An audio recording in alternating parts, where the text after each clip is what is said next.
అందరికీ నమస్కారం. అసలు జగన్మోహన్ రెడ్డి గారి మీద ఉన్న కేసుల వివరాలు ఏంటి, జగన్మోహన్ రెడ్డి గారు కోర్టులో వేసిన డిశ్చార్జ్ మోషన్లు ఎన్ని వేసాడు, అది ఏ కారణాలతో వేసాడు అనేది ఒకసారి మనం విశ్లేషించే ప్రయత్నం చేద్దాం. ఎందుకు నేను జగన్మోహన్ రెడ్డి గారి కేసుల గురించి మాట్లాడుతున్నాను అంటే, సామాన్యుడు ఎవరన్నా మన చుట్టుపక్కల ఉండేవాళ్ళు పోలీసు స్టేషన్లకు వెళ్ళడం, ఏదన్నా ఎఫ్ఐఆర్ అవ్వటం, వాళ్ళు జైలుకి వెళ్ళటం చూస్తున్నాం. లేదా బెయిల్ మీద బయట తిరిగే వాళ్ళు ఒక 2 వాయిదాలకు వెళ్ళకపోతే 3వ వాయిదాలో వాళ్ళకి అరెస్ట్ వారెంట్ జారీ చేయటం, ఇలాంటివన్నీ మన చుట్టూ కామన్గా జరుగుతూ ఉంటాయి. మరి జగన్మోహన్ రెడ్డి గారు కొన్ని వేల కోట్ల రూపాయల అవినీతి కేసులు ఏదైతే సిబిఐ ఈడీ ఉన్నాయో వాటిలో ఆయన మీద ఛార్జ్ షీట్లు కూడా దాఖలైనప్పటికీ ఇంకా కోర్టులో ట్రయల్ ఎందుకు స్టార్ట్ అవ్వలేదు అని చాలా మంది ఆలోచిస్తున్నటువంటి పరిస్థితి. అదేవిధంగా చాలా మంది సామాన్యుడికి ఒక న్యాయం, రాజకీయ నాయకులు అది విపరీతంగా అవినీతి చేసిన వాళ్ళకి ఒక న్యాయం అని మాట్లాడుకుంటున్నటువంటి పరిస్థితి.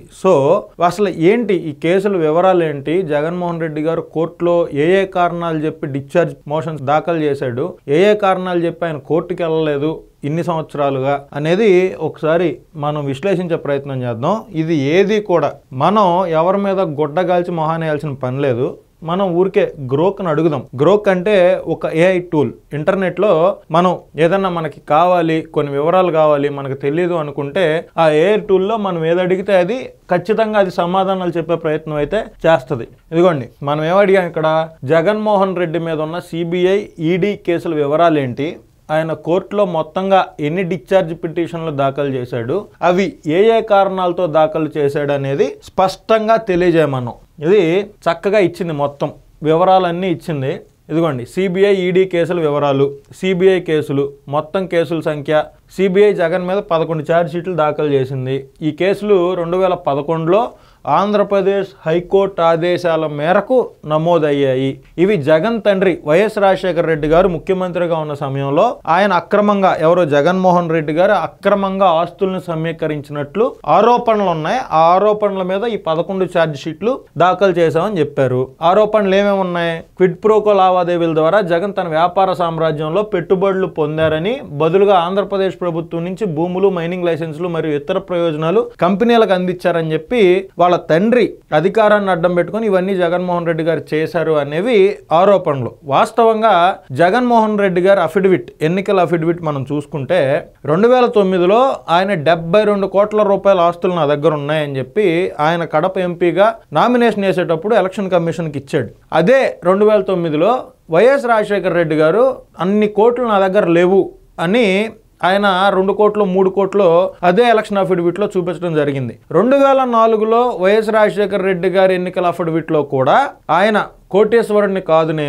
నాకు ఇంత భూమి ఉంది, ఇంత ఇది ఉంది, నా దగ్గర ఇన్ని లక్షల రూపాయల డబ్బులు మాత్రమే ఉన్నాయని చెప్పి ఎలక్షన్ కమిషన్కి చూపించాడు. అదే సమయంలో డిపెండెంట్స్ అంటే ఆయన భార్య, పిల్లల మీద కూడా ఆయన ఆస్తులు ఏమి చూపిలా. జగన్మోహన్ రెడ్డి గారి మీద కానీ, విజయమ్మ గారి మీద కానీ, భారతి గారు కోడలు కదా ఆవిడ మీద కానీ, షర్మిల గారు కూతురుగా ఆవిడ పేరు మీద కానీ ఏ ఆస్తులు ఉన్నట్లుగా ఆయన చూపించినటువంటి పరిస్థితి. మరి వైఎస్ రాజశేఖర రెడ్డి గారు ఆస్తులు చూపించకుండా జగన్మోహన్ రెడ్డి గారు 72 కోట్లు ఏ విధంగా చూపించాడు అనేది ఒక క్వశ్చన్ మార్క్.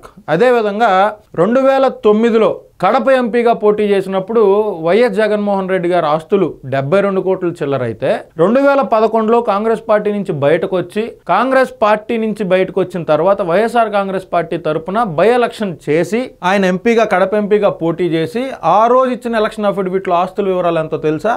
445 కోట్లు. అంటే అసలు ఆస్తులే లేవని రాజశేఖర రెడ్డి గారు చెప్తే 72 కోట్లు ఉన్నాయని 2009లో జగన్మోహన్ రెడ్డి గారు చెప్పి 2011 కల్లా 445 కోట్ల ఆస్తులు నా దగ్గర ఉన్నాయని చూపించాడు. ఎలాగా? అసలు ఆస్తులే లేని దగ్గర నుంచి 72 కోట్లు ఏ విధంగా సంపాదించారు? ఆ 72 కోట్లని కేవలం 2 సంవత్సరాల్లో 445 కోట్లు ఏ విధంగా చేశారు అనేది ఎవ్వరికీ అర్థం కాని ప్రశ్న. అయితే ఈ ఛార్జ్ షీట్లన్నింటిలో జగన్మోహన్ రెడ్డిని A1గా, విజయసాయి రెడ్డిని A2గా వీళ్ళు పేర్కొన్నారు. వీళ్ళ మీద నేరారోపణలు ఏమేం చేశారు అంటే criminal conspiracy, cheating, criminal breach of trust, forgery, అవినీతి నిరోధక చట్టం కింద నేరాలు పబ్లిక్ సర్వెంట్ ని నేను అని చెప్పి క్రిమినాలిటీకి సంబంధించిన అక్రమాలు చేశారు అని వాళ్ళు పెట్టారు. ముఖ్యమైన కేసులు ఏంటంటే దాల్మియా సిమెంట్స్, జగన్ యొక్క రఘురామ్ సిమెంట్స్ లిమిటెడ్ లో 95 కోట్లు పెట్టుబడి పెట్టింది. దాల్మియా సిమెంట్స్ 95 కోట్లు జగన్మోహన్ రెడ్డి గారికి సంబంధించిన సిమెంట్ కంపెనీలో ఎందుకు 95 కోట్లు పెట్టింది అనేది ఒక ఆరోపణ. నెక్స్ట్ హిందూ ప్రాజెక్ట్ లిమిటెడ్ ద్వారా పెట్టుబడులు బదులుగా ప్రభుత్వం నుంచి ప్రయోజనాలు. వీళ్ళ నాన్న ముఖ్యమంత్రిగా ఉండగా మేము మీకు ప్రయోజనం చేయాలంటే మీరు ఇంత పెట్టుబడి పెట్టండి మా కంపెనీలో అని చెప్పి వీళ్ళు డిమాండ్ చేసి మరీ డబ్బులు పెట్టించుకున్నారు అనేది ఆరోపణ. హెటిరో అండ్ అరబిందో ఫార్మా 75 ఎకరాల భూమి కేటాయింపుకు సంబంధించిన ఆరోపణలు. Penna cements, India cements, Bharathi cements ఈ కంపెనీలు జగన్ సంస్థల్లో పెట్టుబడులు చేసినట్లుగా ఆరోపణలు ఉన్నాయి. అరెస్ట్ మరియు బెయిల్. జగన్ 2012 మేలో సిబిఐ అరెస్ట్ చేసింది. 16 నెలల జైలు శిక్ష అనుభవించిన తర్వాత సెప్టెంబర్ 2013లో బెయిల్ మీద విడుదలయ్యాడు. సెప్టెంబర్ 2013 అంటే ఇప్పటికి ఎన్ని సంవత్సరాలండి? 11 సంవత్సరాల 10 నెలలు. మామూలుగా సామాన్యుడు మీలాంటోడో నాలాంటోడో అయితే బెయిల్ మీద ఒక్క నెల బయట ఉండగానే 2 వాయిదాలకి ఏదన్నా మనం వెళ్ళలేక మన లాయర్కి చెప్పినా కూడా ఖచ్చితంగా వాయిదాకి రావాల్సిందే, ఎవరైతే ఉన్నారో వాళ్ళు వాయిదాకి రావాల్సిందే అని చాలా కోర్టుల్లో చాలా మంది జడ్జిలు వాళ్ళకి అరెస్ట్ వారెంట్లు జారీ చేస్తున్నటువంటి పరిస్థితులు ఎప్పటి నుంచి కాదు ఎప్పటి నుంచో. మరి ఒక వ్యక్తిని కొన్ని వేల కోట్ల రూపాయల క్విడ్ ప్రోకో కేసుల్లో నిందితుడుగా ఉన్న వ్యక్తిని ఈడీ, సిబిఐ అనే సెంట్రల్ ఇన్వెస్టిగేషన్ కంపెనీలు ఛార్జ్ షీట్లు దాఖలు చేసిన తర్వాత 11 సంవత్సరాల 10 నెలలుగా బెయిల్ మీద బయట ఏ విధంగా తిప్పుతున్నారు అని ప్రజలు అడుగుతున్నటువంటి ప్రశ్న ఇది. అయితే ఈడీ కేసులు ఉన్నాయి. ఈడీ కేసులు ఏమున్నాయి? ఈడీ జగన్ మీద 9 ఫిర్యాదులు నమోదు చేసింది. ప్రధానంగా మనీ లాండరింగ్. మనం ఎప్పుడు చెప్పుకునేటట్లే అసలు ఈడీ ఎప్పుడైనా ఎందుకు ఎంటర్ అవుద్ది అంటే మనీ లాండరింగ్ జరిగింది అని ఏ కేసు ఉన్నా కూడా ఈడీ ఎంటర్ అవుతుంది. ఇటీవల ఈ బెట్టింగ్ యాప్స్ ప్రమోషన్ కి సంబంధించి 29 మంది సెలబ్రిటీల మీద, అది సినీ నటులు కావచ్చు, యూట్యూబర్లు కావచ్చు, బుల్లితెర నటులు కావచ్చు, ఈ 29 మంది 1000 కోట్ల రూపాయల విలువైన మనీ లాండరింగ్ జరిగింది. వీళ్ళ బెట్టింగ్ యాప్స్ ప్రమోషన్ చేయడం ద్వారా 1000 కోట్ల రూపాయల డబ్బులు ఆ యాప్ల దగ్గర నుంచి తీసుకున్నారు అని ఈడీ ఎంటర్ అయ్యి వాళ్ళందరి మీద ఈసీఐఆర్ బుక్ చేయటం మనం చూసాం. అలాగే జగన్ తన సంస్థల్లో పెట్టుబడుల రూపంలో అక్రమంగా సంపాదించిన డబ్బును లాండరింగ్ చేసినట్లుగా ఆరోపణ. అంటే దీన్ని మద్యం కేసుకు కూడా మనం ముడిపెడితే ఈ అక్రమ మద్యానికి సంబంధించిన ఏదైతే ఆంధ్ర మద్యం స్కామ్ ఉందో, ఆంధ్ర లిక్కర్ స్కామ్, ఈ స్కామ్ లో డబ్బులు ముడుపుల రూపంలో తీసుకొని హైదరాబాద్ దగ్గర 90 ఎకరాలు కొన్నారని, బెంగళూరులో బాగా భూమి ఉన్న దగ్గర 1000 కోట్ల రూపాయలు పెట్టుబడులు పెట్టారని, బంగారం కొన్నారని, అత్యంత విలాసవంతమైన వస్తువులు కొన్నారు ఆ డబ్బులతోటని ఆల్రెడీ సిట్ ఇన్వెస్టిగేషన్ లో బయటపడింది. అలా దాన్నే మనీ లాండరింగ్ అంటారు. ఇక్కడ అక్రమంగా సంపాదించిన డబ్బును తీసుకెళ్లి ఇంకొక చాట పెట్టుబడి పెడితే దాన్ని మనీ లాండరింగ్ అంటారు. ఈడీ 863 కోట్ల విలువైన ఆస్తులను జగన్ మరియు అతని సహచరులకు సంబంధించి జప్తు చేసింది. ఇవి ఆంధ్రప్రదేశ్ లోని ఒక్క ఇన్ఫ్రాస్ట్రక్చర్ ప్రాజెక్ట్ లో అవినీతికి సంబంధించినవి. కేవలం ఒక్క ఇన్ఫ్రాస్ట్రక్చర్ దాంట్లోనే 863 కోట్ల రూపాయల డబ్బులు జగన్మోహన్ రెడ్డి గారికి సంబంధించి ఆ కేసుకు సంబంధించి ఈడీ జప్తు చేసింది. ఈ కేసుల్లో ట్రయల్ ఇంకా ప్రారంభం కాలేదు. ప్రతి ఒక్కరికి ఇదే క్వశ్చన్ మైండ్ లోకి వస్తుంది.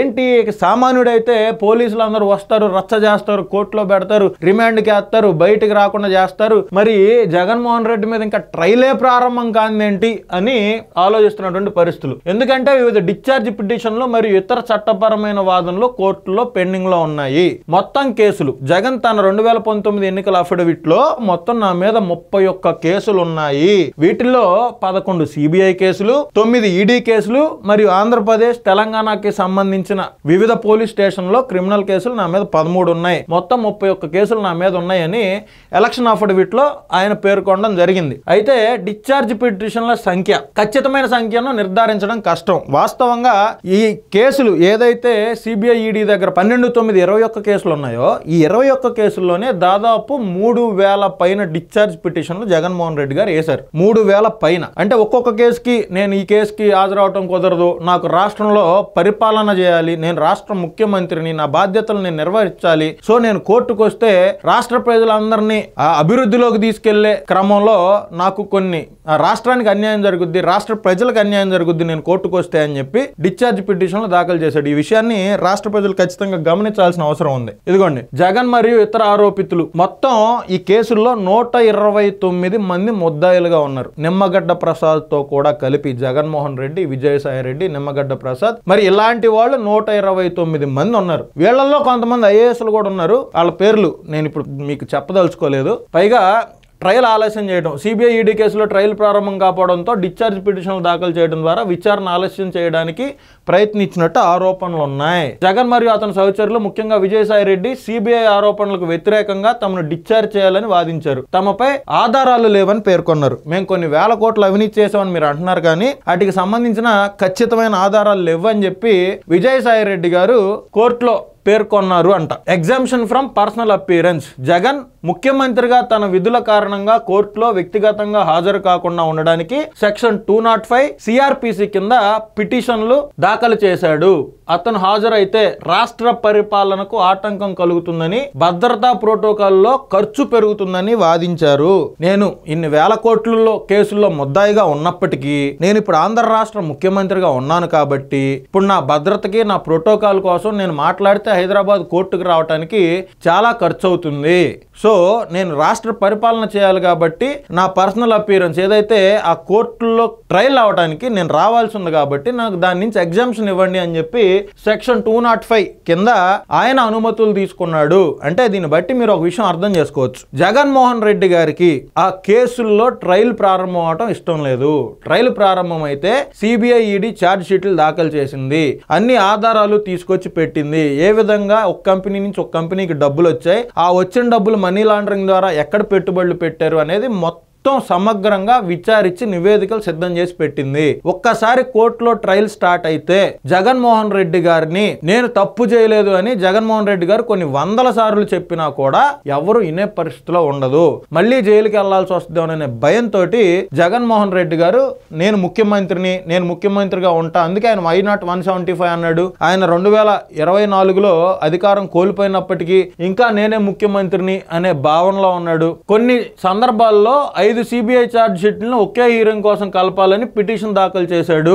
అంటే ఈయన మీద కొన్ని వందల కేసులు ఉండొచ్చు. ఈ 100 కేసులు కలిపి ఒకే కేసు చేయండి, ఆ ఒకే కేసును మా లాయర్ నిరంజన్ రెడ్డి వాదిస్తాడు అని చెప్పి ఈయన కోర్టు ముందు మాట్లాడినటువంటి పరిస్థితి. బెయిల్ రద్దు చేయడానికి వ్యతిరేకంగా జగన్ బెయిల్ను రద్దు చేయాలని కోరుతూ రఘురామకృష్ణరాజు వంటి వారు దాఖలు చేసిన పిటిషన్లకు వ్యతిరేకంగా కూడా డిశ్చార్జ్ మరియు ఇతర పిటిషన్లు దాఖలు చేయబడ్డాయి. ఆంధ్రప్రదేశ్ రాష్ట్ర మాజీ ఎంపీ, ఇప్పుడు ఆంధ్రప్రదేశ్ రాష్ట్ర డిప్యూటీ స్పీకర్ రఘురామకృష్ణరాజు గారు జగన్మోహన్ రెడ్డి బెయిల్ ని వెంటనే రద్దు చేయాలని, ఆయన చాలా కేసుల్లో ముద్దాయిగా ఉన్నారని, వెంటనే ఆయన మీద కోర్టులో ట్రయల్స్ ప్రారంభం చేయండి అని చెప్పి హైకోర్టులో పిటిషన్ దాఖలు చేశారు. అయితే హైకోర్టు అప్పుడు ఏం చెప్పిందంటే, ఎందుకు ఇంత ఆలస్యం అవుతున్నాయి కేసులు, మీరు ఎందుకు ఆలస్యం అవుతున్నాయో నాకు రిపోర్ట్ ఇవ్వండి అని చెప్పి ఈడీ సిబిఐ కోర్టులను ఆదేశించిన పరిస్థితులు ఉన్నాయి. 2012 నుంచి ఈ కేసుల్లో ట్రయల్ ఇంకా ప్రారంభం కాలేదు. దీనికి కారణంగా డిశ్చార్జ్ పిటిషన్లో కోర్టు వాయిదాలు మరియు తక్కువ సిబ్బంది ఉన్న ట్రయల్ కోర్టులు అని సిబిఐ పేర్కొంది. సుప్రీంకోర్టు 2024లో సిబిఐ మరియు ఈడీని ఈ కేసుల్లో ఆలస్యానికి కారణాలు వివరించమని ఆదేశించింది. ఎందుకు లేట్ చేస్తున్నారని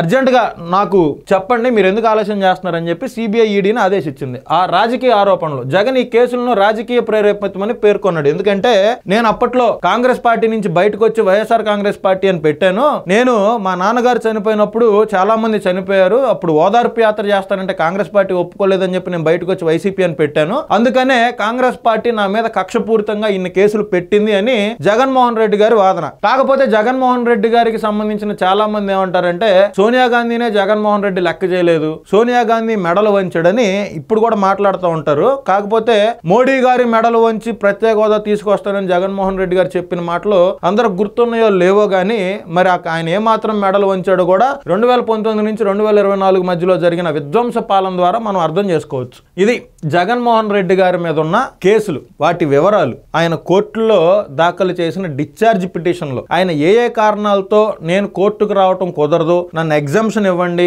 అని చెప్పాడో ఇవన్నీ మనం ఈ వీడియోలో మాట్లాడుకున్నాం. జగన్మోహన్ రెడ్డి కేసుల గురించి నేను మాట్లాడుతుంటే చాలా మంది వైసీపీ మిత్రులు, వైసీపీకి సంబంధించిన ఒకవేళ ఈ వీడియో చూస్తే చంద్రబాబు నాయుడు గారి మీద కూడా కేసులు ఉన్నాయి, వాటి గురించి కూడా నువ్వు మాట్లాడు అంటారు. కానీ చంద్రబాబు నాయుడు గారి మీద ఒక ఈడీ కేసు కానీ ఒక సిబిఐ కేసు కానీ లేదు. లేదు. చంద్రబాబు నాయుడు గారి మీద జగన్మోహన్ రెడ్డి అధికారంలోకి వచ్చిన తర్వాత పెట్టిన కేసులు తప్ప అక్రమ కేసు అనే అంటా నేను. ఏదైతే జగన్మోహన్ రెడ్డి గారి ప్రభుత్వంలో చంద్రబాబు నాయుడు గారిని 53 రోజులు జైల్లో పెట్టారు కదా, ఏదైతే స్కిల్ డెవలప్మెంట్ లో అక్రమాలు జరిగిపోయినాయని చెప్పి మీరు కేసు పెట్టి చంద్రబాబు నాయుడు గారిని అక్రమంగా 53 రోజులు అరెస్ట్ చేశారో దాని మీద ఒక్క రూపాయిని కూడా జగన్మోహన్ రెడ్డి గారి ప్రభుత్వం, ఆ ప్రభుత్వంలో ఉన్న లాయర్లు బయటికి తీసుకొచ్చి నిరూపించలేకపోయారు. అది అక్రమ కేసు అని నేను ఇప్పటికీ సమర్థిస్తున్నా వాదనని. మీరు చంద్రబాబు నాయుడు గారి మీద కేసులు, లోకేష్ గారి మీద కేసులు అవన్నీ బయటకు తీయండి. 2 ఎకరాల్లో నుంచి వచ్చాడు చంద్రబాబు నాయుడు గారు అంటే, మీరు నిజంగా దమ్మున్న మగవాళ్ళు అయితే 2 ఎకరాల నుంచి చంద్రబాబు నాయుడు గారు వచ్చారో లేదో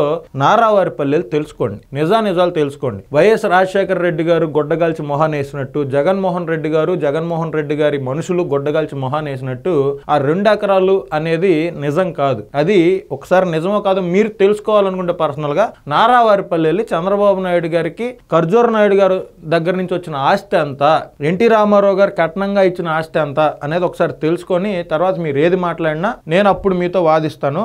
అందరూ ఈ విషయాలు తెలుసుకోవాలని చెప్పి ఈ వీడియో చేయటం జరిగింది. అందరికీ నమస్కారం.